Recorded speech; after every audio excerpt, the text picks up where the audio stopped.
Hey everyone, this is Athletes and Antiquities, and today I wanted to talk about a segment of cards in the hobby that I think are bizarrely undervalued for what they are, and that is vintage Hall of Fame player autographs. I'm talking players from the 60s, the 70s, the 80s, players that haven't been playing for decades.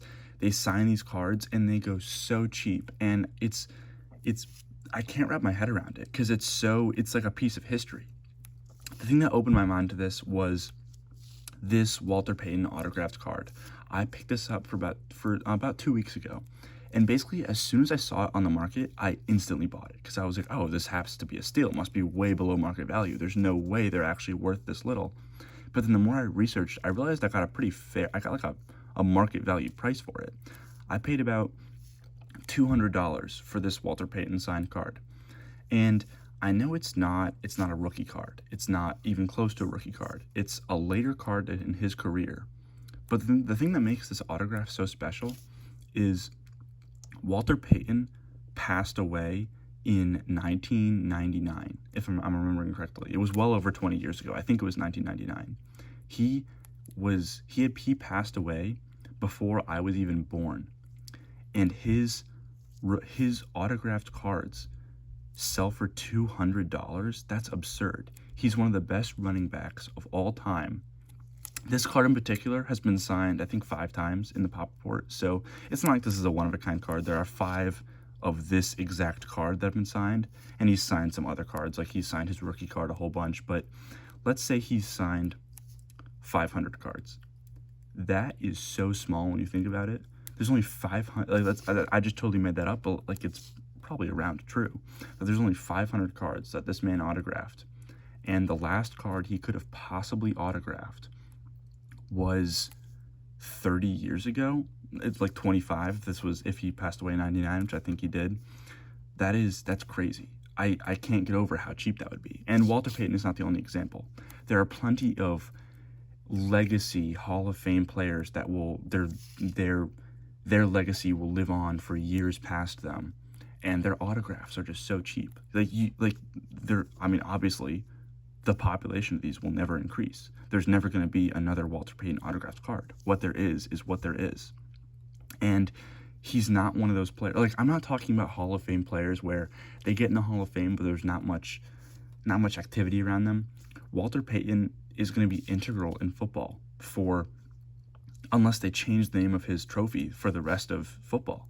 The Walter Payton Man of the Year trophy is behind the MVP, is the most prestigious trophy in football, the most prestigious award you can get behind an MVP. You get it, if you're not familiar, you get it for being devoting your time and your money to helping your community, for volunteering. It basically goes to the most, it's the Man of the Year. It goes to like the best people that represent the sport in the league for that year. And so his name is going to continue on in legacy. And it's crazy that you can get a card that he signed, a pristine card. Like, it would not grade a 10, but it's a very clean card. It's a cool card too. It's one of his 1,000-yard rushing years. It's not if it was his rookie card, obviously this would be way more than $200. But the fact that you can get any card that was signed by him for so cheap is baffling. So I think this is kind of something overlooked in the hobby. So I urge you to, if there's a player that you love, that you grew up with, if you're a little bit older than me, from the 70s, the 80s, a player that played in that era, was dominant in the Hall of Fame, he's going to have his legacy is cemented in Canton or whatever sport may be like that area in that Hall of Fame, whether it's basketball, baseball, football. Just look up some of his autos and just see what they're selling for. I guarantee, maybe not all of them, maybe obviously if your favorite player is Babe Ruth, you're not going to be getting a steal with that. But I bet most of them are cheaper than you think they are for what this card provides. Honestly, I would rather have this card than a rookie card. An unautographed rookie, just a regular stock rookie card, is less important to me than this random 1,000-yard rusher card that has been autographed by him. I think this is more special, and the population of his autographs agrees with me. So I really want you to, if you're a big Joe Namath fan, find some Joe Namath autos, because Joe Namath is old. He's not going to be around much longer, and he's not going to be signing many cards.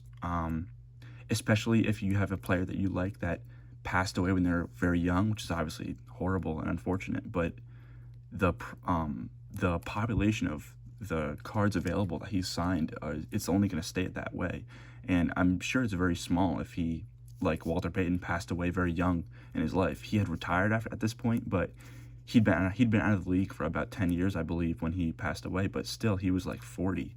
So things like this card, I bought it and I was just shocked at how cheap it was. So let me know what you guys think. Do you think this is undervalued, like I'm saying, or do you think like, hey, you're an idiot, like that's what it should be, and here's why? Let me know. Yeah, thanks.